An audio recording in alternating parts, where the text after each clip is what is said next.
તો ભરૂચના વાગરાથી ખૂબ મહત્વપૂર્ણ સમાચાર સામે આવી રહ્યા છે। વાગરાની સાયખા જીઆઈડીસીની કંપનીમાં બ્લાસ્ટની ઘટના બનવા પામી છે। બોઇલરમાં પ્રેશર વધતા અચાનક બ્લાસ્ટ થયો।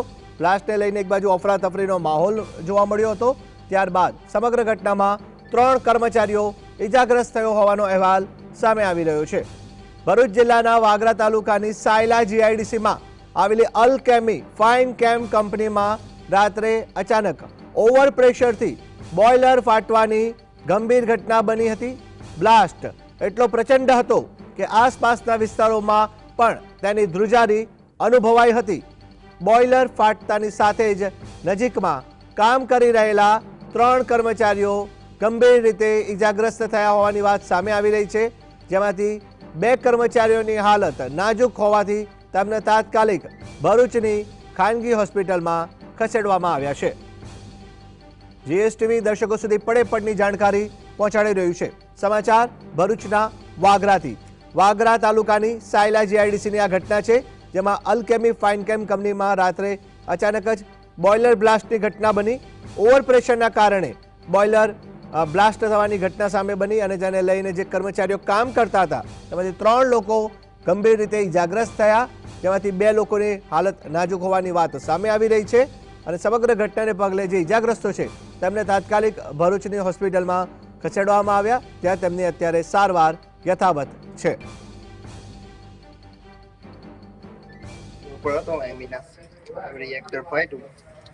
પછી પેલો નીચે ગયો, પછી ફરીથી મારે ઉપર જવું પડ્યું। મારો પગ લપસ્યો એટલામાં થોડો ગેસ લાગ્યો। પછી મને થોડું ગભરામણ જેવું થયું, વધારે લાગે એના માટે મેં ગાડીમાં બેસી ગયો કે કઈ વધારે થાય ના, એટલા માટે જતો રહ્યો। કેટલા લોકો હતા તમે?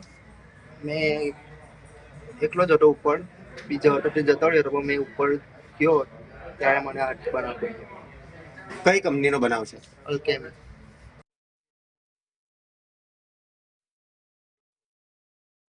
લાઈન પર જોડાયા છે સંવાદદાતા નિલેશ। જે નિલેશ, જણાવશો, જે જીઆઈડીસીમાં આવેલી જે અલકેમી ફાઇન કેમ કંપનીમાં અચાનક બોઇલર બ્લાસ્ટની ઘટના બની, 3 લોકો ગંભીર રીતે ઇજાગ્રસ્ત છે, શું છે વધુ જાણકારી? કામે જણાવી દઉં કે આ ગઈકાલ રાતની ઘટના છે, જેમાં બોઇલરમાં એકાએક પ્રેશર વધી જતા બોઇલર બ્લાસ્ટ થયો જાણવા મળે છે। તેના કારણે ત્યાં કામ કરી રહેલા આસપાસના 3 જેટલા કામદારોને ગંભીર ઈજા થઈ હતી, જેઓને સારવાર માટે ભરૂચ લાવવામાં આવ્યા છે। આ અંગે ફેક્ટરી ઇન્સ્પેક્ટર સહિતની ટીમ પણ ત્યાં પહોંચી ગઈ હતી અને આ ઘટના અંગેની તપાસ હાથ ધરવામાં આવી છે। પ્રચંડ ધડાકો થયો હોય આસપાસના ગામમાં પણ ભયનું વાતાવરણ ફેલાયું હતું। બિલકુલ નિલેશ, અહીંયા એક પ્રશ્ન ઉપસ્થિત થાય છે કે ઓવર પ્રેશરના કારણે બોઇલર બ્લાસ્ટ થયો હોવાની ઘટના સામે આવી રહી છે। ક્વોલિટી પેરામીટર્સના પ્રમાણે ક્વોલિટી કંટ્રોલના નિયમોનું પાલન થયું હતું કે કેમ, એક સવાલ છે। પાલન થયું હતું કે નહીં તે તપાસનો વિષય છે, પણ પ્રેશર વધ્યું એનું કારણ શું હતું એ જોવામાં આવશે, કારણ કે કોઈ સિસ્ટમ ફેલ થઈ હતી કે એના પર ધ્યાન આપવામાં નહોતું આવ્યું, મોનિટરિંગમાં કોઈ ગરબડ હતી, તે અંગે ફેક્ટરી એન્ડ સેફ્ટી ઇન્સ્પેક્ટરની તપાસ હાથ ધરવામાં આવી છે। જે નિલેશ, આપ જોડાયા, આપનો આભાર। તો બોઇલર બ્લાસ્ટની ઘટના બની, જેમાં 3 કર્મચારીઓ ગંભીર રીતે ઇજાગ્રસ્ત થયાનો અહેવાલ સામે આવ્યો છે।